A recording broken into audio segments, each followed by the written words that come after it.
지상권은 거의 대부분이 이제 공중권, 지하권, 여기 지상권인데 거의 대부분은 어디서 나타나냐면 토지 대출을 받을 때 신협이나 뭐 우리은행이나 은행권에서 근저당 어쩌고 해놓고 그 밑에 지상권에 같은 날로 바로 걸어버려요. 지상권자의 동의를 받지 않으면 위에다가 건물을 지을 수가 없지요. 지상권은 지상을 사용하는 권리예요. 소유권보다는 낮지만 거의 엄청난 권한을 갖는 게 지상권인데 여기 앞에 법정이 붙었다. 지상권은 등기부등본에 반영이 되어 있어야 하지만 법정지상권은 등기부에 없어서 자기가 공부를 해서 알아야 된다. 이게 법정지상권인데 땅이 있고 토지가 있고 건물이 이렇게 있는데 법정지상권이 있다 그러면 건물 주인은 좋은 거다 그랬죠. 없다 그러면 건물 주인은 안 좋은 거예요. 법정지상권이 없으면 건물은 철거해야 되는 거예요. 법정지상권이 있으면 건물 주인은 좋은 거예요. 왜냐면 그대로 쓸 수가 있는 거야. 자, 그럼 법정지상권이 있으면 건물 주인이 좋은 거라 그러면 땅 주인 입장에서 보게 되면 어떻게 되는 거야? 있으면 땅 주인은 안 좋은 거죠. 법정지상권이 없으면 땅 주인은 좋은 거죠. 요거를 일단 기억을 하셔야 돼. 이거야. 근데 법정지상권이 성립이 된다. 법정지상권이 있으려면 어떻게 되냐면 A라는 사람이 같은 주인이었다가 같은 시기에 근저당이는 뭘로 인해 가지고 얘가 걸렸어. 근데 얘는 안 걸렸겠죠. 그 상태에서 근저당을 걸 당시에 건물이 일단은 있어야 돼요. 건물이 있어야 돼. 근데 근저당은 여기만 걸렸어. 그 상태에서 뭐 경매 등으로 인해서 이 토지가 뭐 B로 바뀌었어. 근데 B로 바뀐 상태에서 확인을 하는 거예요. B로 바뀐 상태 토지 주인은 B고 건물 주인은 A야. 자, 얘가 이제 법정지상권이 있냐 없냐. 법정지상권이 있다는 건물은 그대로 유지가 되는 거고 법정지상권이 없다 그러면 건물은 이제 철거해야 되는 거죠.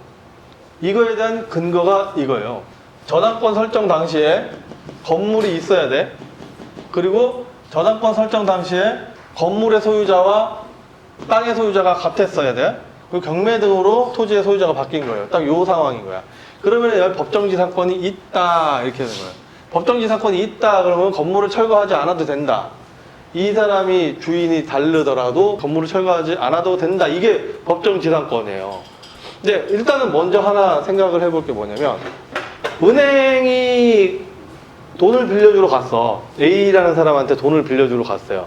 담보를 맡긴대. 그래서 갔는데 5억을 빌리기로 했어. 빌려주기로. 근데 얘가 A 거야. 근데 얘도 A 거네? 그러면 얘만 담보를 잡냐는 거지. 얘도 담보를 잡지 않을까? 은행이라면? 그죠? 그래서 법정지상권이 이 상태에서는 거의 성립이 되는 경우가 없어요. 얘가 나중에 생겼다는 얘기야, 건물이. 그래서 법정지상권은 이 상태에서는 성립이 되는 경우가 거의 없다. 그러니까 건물은 철거해야 된다라는 거예요. 근데 생각을 해보면 얘가 있는데 건물이 있는데도 불구하고 얘가 못 잡는 경우도 있겠죠. 미등기였을 경우에. 그리고 공사 중일 경우에. 이 경우에는 토지하고 얘하고 같은 주인이라고 하더라도 건물이 있었는데도 불구하고 두 개를 동시에 못 잡겠죠. 그러면 얘가 성립이 되는 거예요. 저당권 설정 당시에 건물이 있었고 등기하고 건축물 대장하고 이러고 저러고 재반 서류하고는 아무 상관이 없어요. 얘는 기둥하고 지붕만 있으면 건물이에요. 그냥 집이야, 집. 그래서 이 집은 등기하고 상관없이 할 때간에 집이 있었다 그러면은 얘가 해당 사항이 되는 거란 말이에요. 그러면은 미등기여서 얘가 못 잡았거나 공사 중이어서 못 잡았거나 둘 중에 하나가 된다 그러면 얘는 법정지상권이 성립이 될 수가 있다고. 그러니까 조심해야 되는 건 이거겠죠. 은행 직원이 갔을 때 건물이 올라가고 있었는데 잡을 수가 없는 거야.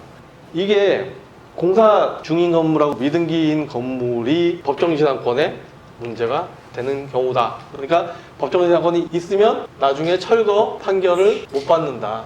그럼 철거 판결을 못 받으면 어떻게 해야 돼요? 지료로 가는 거죠. 지료를 받아야지.